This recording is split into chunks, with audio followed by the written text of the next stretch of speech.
Isn't it interesting sometimes how you think of yourself as a person that is quite open-minded and thinks of everyone as equal, and then you come to a project like this and you design a moth with long hair and something that resembles a dress and straight up girl. And then you design something that has a mohawk and the legs of a fawn, a satyr, you know what I mean. And it's straight up a boy? Yeah, talk about thinking in boxes. Regardless of my disappointment of me as a person, let's talk about the project. Obviously, I had to remove the eyes and then the irises from the eye sockets. Again, this time there was a clear layer on top of it. What didn't change a lot, but just to mention it. And then removing the original paint with acetone and then coloring it green, because I thought he should have green eyes. After that was dry, it was back into the eye sockets and then back to the head. And with that we could start on a little bit of sculpting. Because in my original design he had some horns and I sculpted them with epoxy clay.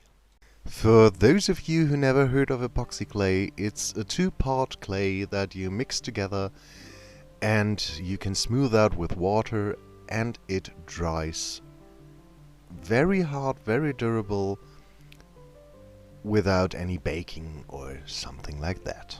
And because I wanted these kind of bent hoof thing legs, I had to cut him into pieces, then cut away a little bit of the plastic in an angle and glue it back on. And then I put some of the epoxy clay on top of it too, which didn't work that well. The legs started to come loose again, and then I just slapped on some hot glue off camera and melted everything a little bit more together and put epoxy clay on top of it, smoothed it out, and you just see the final project. It's like magic. You don't even know that I failed miserably. Ta-ta, ta-ta. But in the end, it worked, so everything is fine.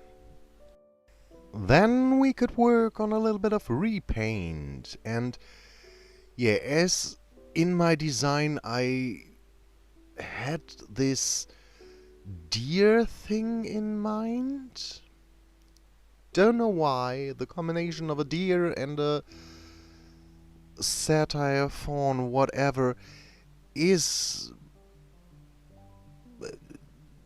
it comes from anywhere, from somewhere. I don't know exactly where it comes from, but I think it's done a lot of times. I hope so.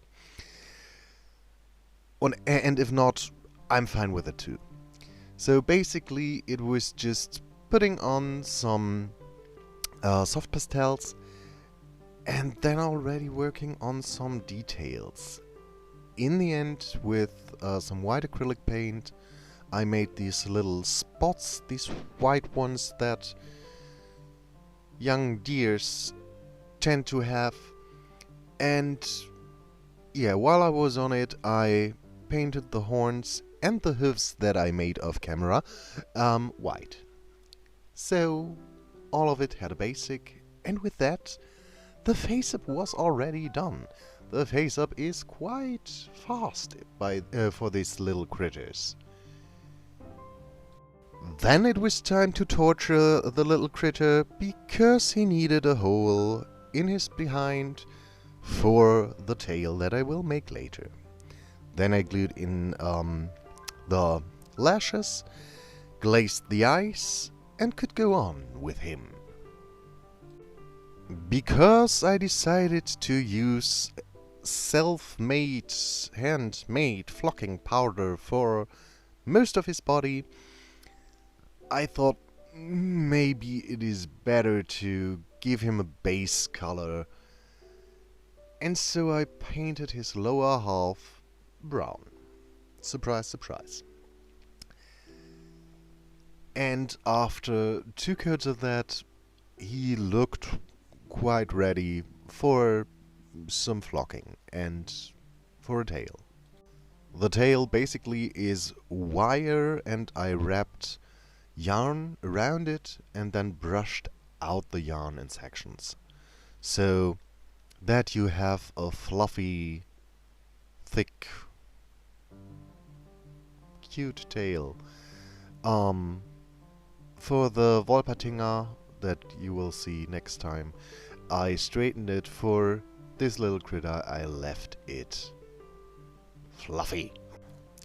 That took an insane amount of time, and when it was finished off camera, I glued it in, the hole I made, and then used my self-made flocking powder, which I made by brushing out the yarn, straightening it, and cutting it into tiny little pieces to cover his body, or his lower half, to be exact.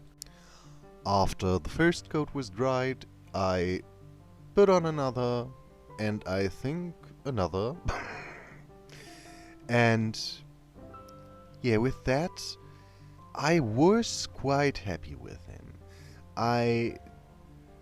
From time to time, I trimmed down some pieces that were still long, and then I went over some spots that were bold, or still bold, so that everything was covered in the end. After I was more or less pleased with that, I gave him a last trim, and then it was time for his mohawk. And though I decided that the lower half of it should be brown and the top half of it should be green, so that you have kind of an undercolor, I glued everything according to that. So on the top some green, at the bottom some brown. And because these dolls have yeah, kind of a seam to show where the hairline should go, I had to cover the sides up. In the original concept art, he has bold sides.